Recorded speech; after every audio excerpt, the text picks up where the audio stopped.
Oh, magandang araw mga tropang gar. Mga tropang gar, may nag-request sa atin. Gawa daw tayo video kung paano magplangketa. Para daw to sa mga baguhan. Kasi nga, bago lang na sila nagugupit, gusto nila matuto magplangketa kung paano gawin kasi hindi nga nila alam. Tsaka nahihirapan sila paano proseso. Eto mga tropang gar, sundan nyo kung paano to gawin mga tropang gar ha. O ikaw, mag-like ka muna, nag-request ka ha. Huwag kalimutan mag-like.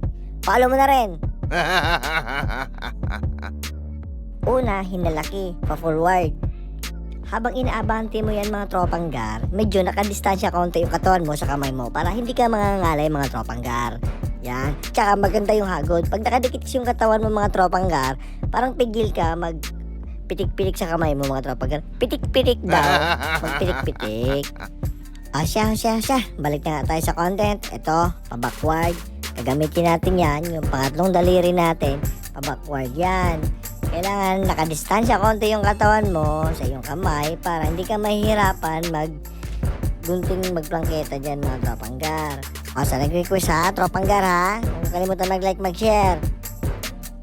At ikaw naman, nanonood ka pa rin hanggang ngayon, oh. Kitang-kita kita, hindi ka pa rin nag-like. Mag-like ka na!